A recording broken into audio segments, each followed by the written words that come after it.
What's up, YouTube? So I wanted to talk about carbon deposits on intake valves. When cars had fuel injection systems that actually sprayed fuel before the intake valve, we really didn't have that big of a deal with carbon deposits unless your PCV system wasn't acting properly or working properly.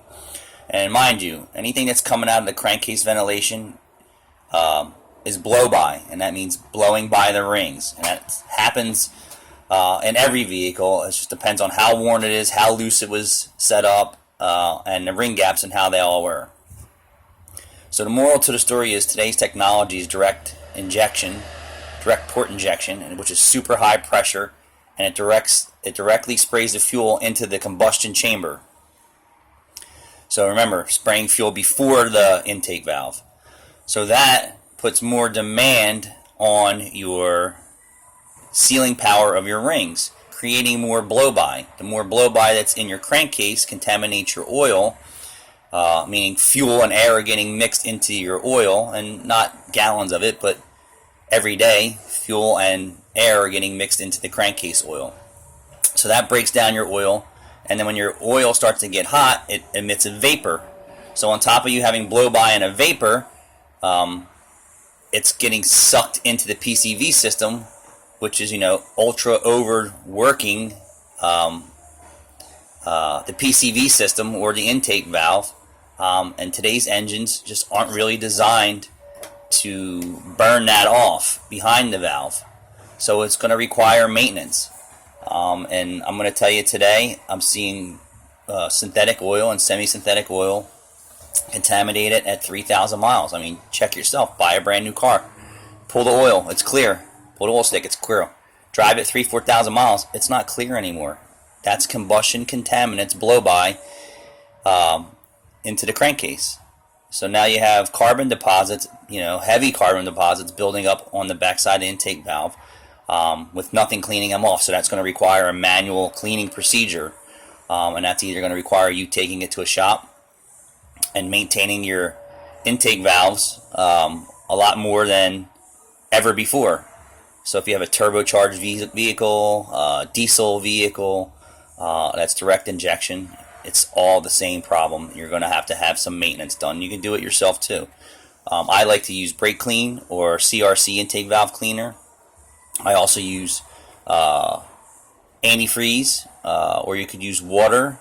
But you got to be careful, and you have to know how to handle it and how to apply it and how to use it, or you're going to wind up with a blown up motor. So if you want a place to go and have your intake valve cleaned, you can come to Meineke cinnaminson or try and do it yourself.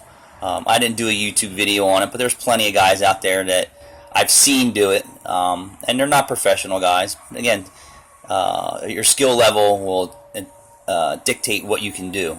So if you're not comfortable with it, take it to a shop and have a professional do it. But the whole moral to the story is today's engines are under so much more demand for fuel economy and power and smaller displacements. And there's no way to cure blow-by. And I'm going to say most of your oil consumption today in your newer vehicles is exactly that. You have blow-by, blowing by the rings, getting into the crankcase, contaminating the oil sooner with air and fuel, raw fuel or fuel vapor. And then the oil mixes with that, and then when the oil gets hot, it actually starts to deteriorate. So you don't really see it coming out the tailpipe because it's recirculating through the engine. So it's coming through air and fuel, going into the combustion chamber, blowing past the rings, getting into your oil, getting into your crankcase, basically getting into everywhere with the oil and water vapor. And then as the engine gets hot at the temperature, your oil actually does have a vapor that it does give off. So add heat, add more fuel, have more contaminants. The oil doesn't have the stability that it did when it was not contaminated. So if you can follow that story, it's kind of similar to like cooking oil. If you use low heat and you cook it oil, it'll stay crispy clean. Once you started adding contaminants to it, which is the food or butter or onions or garlic or anything else, that's contaminating that oil under heat, and you'll see the colors of it change. So the moral to the story is blow-by, oil vapors, PCV systems, direct injection engines, intake valve deposits, they need to be maintained, and you need a place to go and do it, and it's got to be a regiment now. I'm going to say to you that right now, I would be willing to bet at 10,000 miles, depending on the application and use of a vehicle, you're going to see carbon deposits. You may not have any drivability issues as of yet, but I would bet you at 20,000 miles, you're going to have some drivability issues and check engine lights. So some good maintenance practices on today's engine. And sooner, earlier, oil change intervals. Don't believe the hype. You've seen my Mobile One bullshitting the whole entire world. 20,000 miles on their oil. Well, it went in clean, and at 5,000 miles, it was already contaminated. So you can imagine what it's doing to your intake valves and the rest of your engine.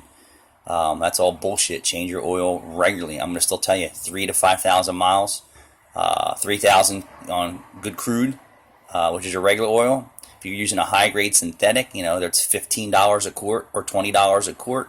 I would probably say 5,000 miles.